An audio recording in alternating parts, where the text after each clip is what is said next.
중국, 미국, 독일, 네덜란드, 일본, 그리고 한국. 일본은 좀 있으면 바를 수 있을 것 같고요. 4위 가죠, 4위. 4위 갈 수 있습니다. 예. 안녕하십니까, 할러님들. 강왕국입니다. 요즘 장이 많이 빠지죠. 그렇죠. 네, 이번에 제가 정말 기똥차게 어떻게 커스피의 저점을 잡는지 또 훌륭한 전략을 하나 만들어 왔습니다. 네, 참고로 제가 만들었다고 보기는 좀 어렵고요.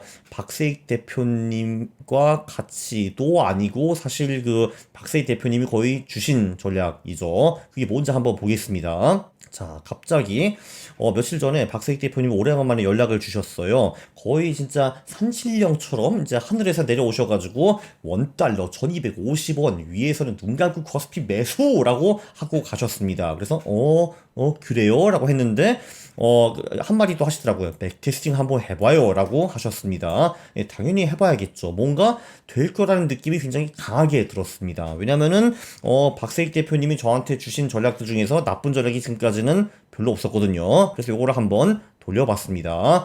네, 강박증. 이거를 이제 조만간 또 다시 해야 되는데요. 그죠? 3%에서 요런 거를 해야 되는데. 그렇습니다. 그리고 제가 이제 그 연락을 받은 게 월요일이었고, 제가 수요일날 3프로 TV 가서 또 이제 게스트로 출연하는 거였거든요. 그래서 어차피 거기 가서 뭐 하지 했는데, 참 타이밍도 좋네 해가지고, 이거를 제가 백테스트를 해봤습니다. 네. 원달러 확률이 1250원을 넘어간 거는요, 지금이 7번째이고, IMF 후에 딱 6번이 있었습니다. 그래서 백테스트 하기가 되게 쉽죠. 6번밖에 사례가 없으니까. 네, 그럼 중요한 건 이겁니다. 그럼 그때가 언제였냐? 그러니까 환율이 1250 이하에 있다가 1250원을 넘어간 사례가 이제 언제인가? 이게 시기입니다. 그죠? 이제 IMF 때 한번 그랬고 IT 버블이 터졌던 2000년대 말에 한번 그랬고요. 그리고 글로벌 증시가 최저점을 찍었던 2003년 3월에도 1250을 상향 돌파했고 금융위기 때 그랬고 그리스가 망할 때 한번 그랬고 코로나 때 그랬고 그리고 이번 하락장 4월 25일에 또 한번 1250원을 상향 돌파했습니다. 환율이. 그렇죠. 마지막 돌파한 게 4월 25일 그때만 해도 커스피가 2657점이었습니다. 포인트였고요. 지금 2300 얼마잖아요. 그죠? 자, 그래서 보면요. 환율이 1250원을 돌파한 그 시점에 우리가 주식을 샀다고 치면요. 그럼 지수가 당시에 이때 이랬습니다. 요때는 400이었고, 이때는 500이었고, 537 이렇게 보실 수가 있고요. 자, 그러면은 그때부터 우리가 주식을 사가지고 한 달, 석 달, 6개월, 1년 또는 2년 동안 보유하면은 어떤 결과가 있었는가 이거를 한번 보겠습니다. 자, 일단 좋은 거 먼저. 자, 우리가 이 타이밍에 그러니까 환율이 1250원을 상향 돌파하는 그 시점에 커스피 지수를 사가지고 보유를 했다고 하면 우리가 1년 또는 2년 동안 보유를 했을 때 우리는 무조건 수익이 났습니다. 6번 다 수익이 난 거를 볼 수가 있어요. 그나마 가장 안 먹혔을 때가 1년 만에 겨우 17%밖에 못 번 사례가 있었고 그거 말고는 23%, 30%, 60%, 30%, 93% 그래서 평균적으로 42% 정도를 벌었고요. 그리고 이제 이때 구매를 해가지고 요때 구매를 해가지고 2년 동안 버텼다라고 하면은 이만큼을 벌었습니다. 여기도 가장 안 될 때가 2년 만에 겨우 17%밖에 못 먹었던 요 사례가 있었고 그거 말고는 138%, 38%, 82%, 40%, 70% 이렇게 해가지고 이 타이밍에 환율이 1250원을 돌파했던 그 타이밍이 들어가서 2년 동안 커스피를 보유하고 있으면 평균적으로 64%를 먹었습니다. 자, 이게 이제 very good news이고요. 좀 안 좋은 뉴스는 이제 무엇이냐? 자, 우리가 1년, 2년을 보유하지 않고 이 타이밍에 매수를 해서 우리가 한 달, 석 달, 6개월을 보유했다고 하면은 그것도 평균적으로 수익이 꽤 많이 나오기는 했는데 이제 그렇지 않은 사례가 몇 번 있습니다. 예를 들면 우리가 2008년 10월 6일에 덥석 들어갔어요. 그 1358포인트 들어갔습니다. 자, 그런데 이게 10월 27일 딱 3주 만에 지수가 1358에서 892까지 빠진 사례가 있습니다. 엄청나죠? 야, 이게 한 마이너스 34% 정도예요. 3주 만에 34% 빠진 겁니다. 물론 그것도 1년 동안 전벌을 했으면 이만큼 벌었고 2년 전벌했으면 이만큼 벌었는데 근데 일단 내가 딱 1358에 들어갔는데 3주 만에 막 35%가 깨져 있어. 그럼 멘붕이 올 거 아니에요? 요때도 마찬가지입니다. 2000년 12월 26일 날 우리가 들어갔어요. 504포인트 들어갔는데 이때 2001년 동안은 커스피가 1년 내내 횡보를 하고 이때 9-11을 맞아가지고 이때 504에서 475까지 떨어진 적도 있었고요. 그리고 이때 보세요. 97년 말에 IMF 때 우리가 들어갔습니다. 그 당시 지수가 414였는데 그 후에 6개월 후에 또 빠져가지고 지수가 280까지 내려간 사례도 있었어요. 그러니까 이게 분명히 1250원 상향 돌파할 때 우리가 들어가가지고 그 1년 또는 2년 기다렸으면 무조건 돈을 버는 거 맞긴 하는데 처음 한 달, 석 달, 6개월 동안에는 손실이 지속될 수가 있다. 경제 위기가 지속될 수 있다. 뭐 이런 얘기입니다. 일단 이런 거 하나 넘어가죠. 왜 1250원이 넘어가면은 코스피 장기 수익이 좋을 수밖에 없는가? 이걸 한번 보시죠. 자, 일단 한국은 수출 비중이 굉장히 높은 나라입니다. 굉장히 높은 나라이고요. 제가 또 옛날에 코트라에 근무하지 않았습니까? 무역투자진흥공사에 근무를 했죠.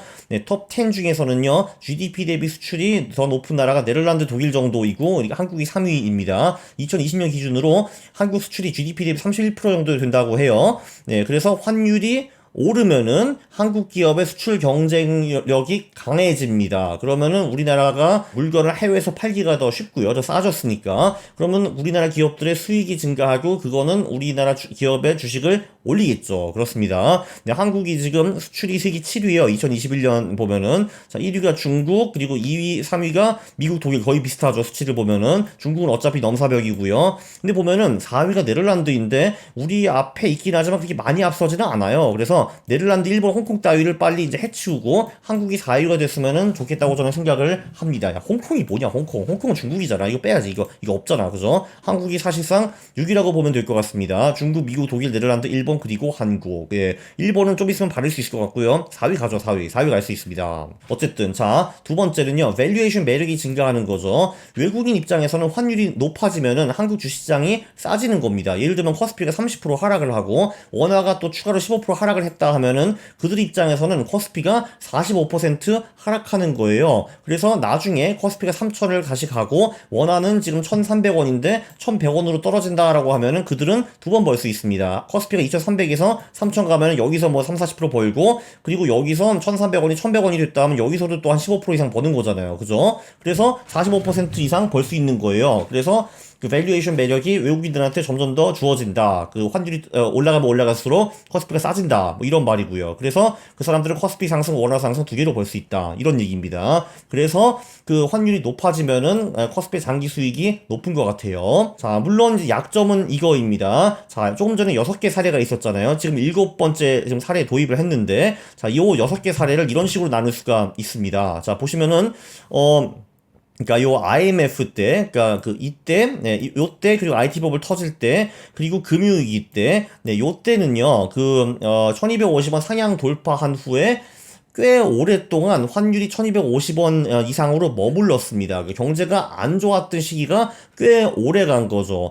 반대로 요 그리스 사태, 코로나, 그리고 글로벌 증시 최저점이 2003년 3월 18일 요때는요 환율이 1250원을 잠깐 넘어가고 며칠 만에 다시 1250원 밑으로 떨어졌습니다. 그러니까 한마디로 경제가 그때 살짝 안 좋았는데 다시 곧바로 회복됐다 뭐 이런 말이에요. 자, 우리가 이제 관심 있는 거는 경제가 상당히 오랫동안 안 좋았던 그 세 번입니다. 그때가 언제이냐? 자, 97년 12월 8월부터 98년 11월 24일까지 한 1년 동안 환율이 1250원 이상으로 머물렀고요. 자, 이때도 2000년 12월 26일부터 2002년 10월 18일까지 거의 2년 동안 환율이 1250원 이상이었고요. 금융위기 때도 2008년 10월부터 2009년 8월 한 10개월 정도 환율이 1250원 이상이었습니다. 자, 그럼 우리는 1250원 이상을 돌파를 할 때, 자, 여기 414, 504, 1458에 우리가 들어갔죠.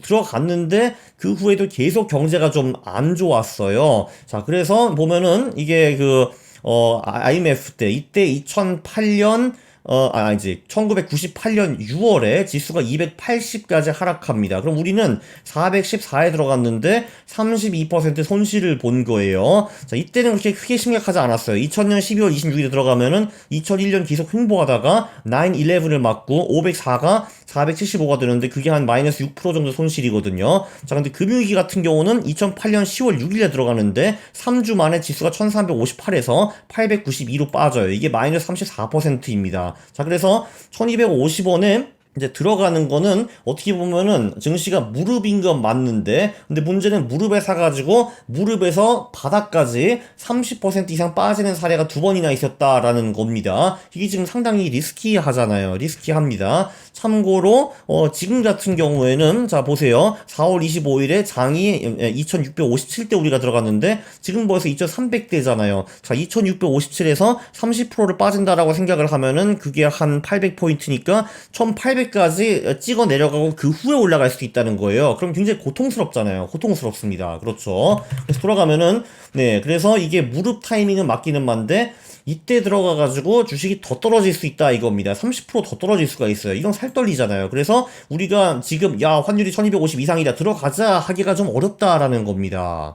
자, 요약을 하면은 원달러 확률이 1250원 넘어가면은 그때 매수를 하고 1년 동안 기다리면은 거의 무조건 돈을 벌 수 있습니다. 그런데 무릎에서 바닥까지 30%더 깨질 수가 있다라는 거죠. 자, 그래서 1250원에 상향을 돌파할 때 그때 곧바로 들어가는 건 굉장히 살 떨리는 전략입니다. 여기서 또 30% 나갈 수가 있으니까요. 자, 그런데 여기서 반전이 있는데 이제 뜬금없이 이제 다음 편에는 박세익 전무님, 박세익 대표님 아드님이 등장을 하십니다. 네, 아드님이 정확한 마켓 타이밍을 잡는 전략을 만드셨어요. 자, 그 전략이 무엇일까요? 그게 다음 영상에 나올 건데, 네, 그게 무엇인지 한번 댓글에 맞춰 보시기 바랍니다. 이것도 당연히 뭔가 1250원과 관련이 있는 전략입니다. 완전히 뜬금없는 전략이 아닌데, 굉장히 기발한 전략이라서 제가 감동해서 거의 울 뻔했습니다. 아마 아버지도 굉장히 흐뭇하실 것 같아요. 자, 그게 뭔지는 다음 영상에 보여드리는데, 오케이, 인정합니다. 이번 영상은요, 굉장히 유익하긴 한데, 이게 완전히 유익하지는 않았어. 네, 다음 영상이 진짜 유익하기 때문에, 네, 그거를 봐주시고요. 그리고 구독 눌러주시고, 좋아요 부탁드립니다. 싫어를 누르시면 제가 매우 싫어합니다. 감사합니다.